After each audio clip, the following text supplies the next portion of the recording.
and thanks for logging on to the Daily DVAR Halacha. And here's a brand new halacha for you, and it is for Friday, September 3rd, 26th day of Elul.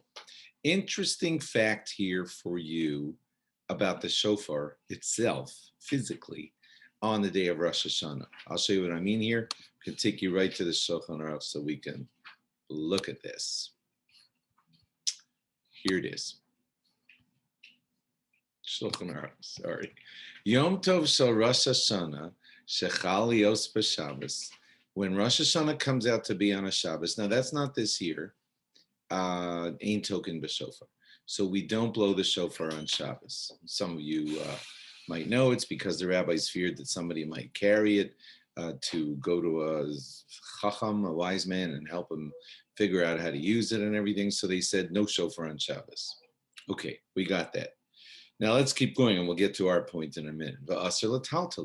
And you're not allowed to move around the shofar on Shabbos because it's kind of like it has no purpose for Shabbos.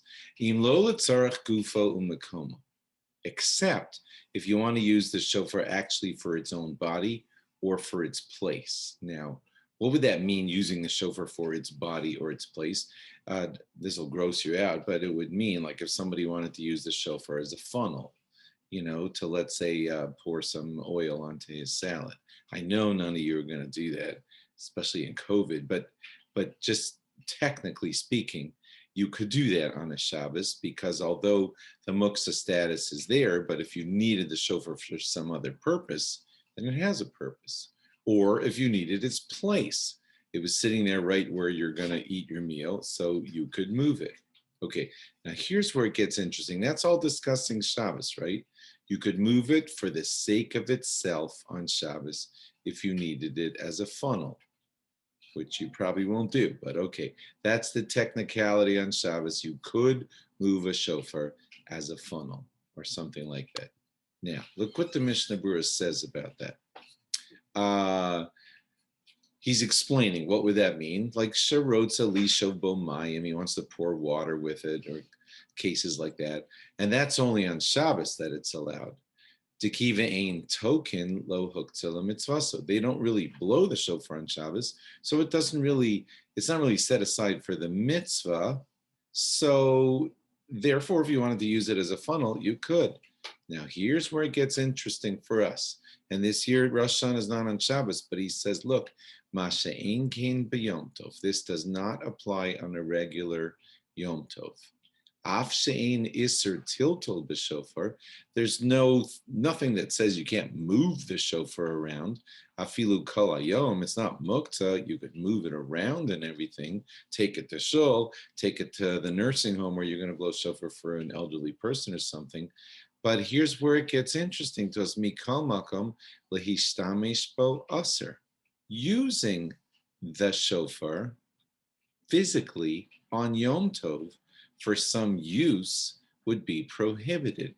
Shahari huktzah lemitzvaso. Just in case I lost you, this is like the main point here, that on Rosh Hashanah, the shofar is set aside for its mitzvah. And so, yes, it's not Muktzah, and yes, you can move it around and take it to the nursing home and wherever else you're going to use it to blow shofar for someone. But if you had any other uses for it, I know this doesn't apply too much. Like, I guess people don't use shofars for anything much else, but let's say, I'm just making up a weird example. If you wanted to play a game with your children in the afternoon, and the shofar would be a symbol of, who gets 10 points, and you put the shofar in front of the kid who has 10 points. Like, you're not allowed to do that on Rosh Hashanah day. Although it's not Muktzah, and yes, you could take it to shul and home from shul to blow shofar for mom who, was stuck at home or whatever, fine, you could do all of that. But it's set aside for its mitzvah. That's our key point in today's law. You cannot use a shofar for your own creative purposes on the day of Rosh Hashanah. Okay, happens to be, Sukkot is not so long off, and the same thing here is true of an esrog. An esrog is not Muktzah. You can move it around on Yom Tov, take it to somebody who needs to use it or something, but it's set aside for the mitzvah. So it can't be a paperweight, It can't be a placeholder. It can't be a doorstop. It can't be something in a game or something. It only can be used for its mitzvah. So too with the shofar on Rosh Hashanah. Yes, move it around, but use it only for the mitzvah. I think you could even practice with it and, all that good stuff, because that's for the mitzvah. But if it's some doorstop or funnel or I don't know, some silly game you want to play with it, you cannot move the shofar around for that. It's set aside for its mitzvah. Thanks for logging on. Have a great Shabbos and log on again tomorrow for more. Bye-bye.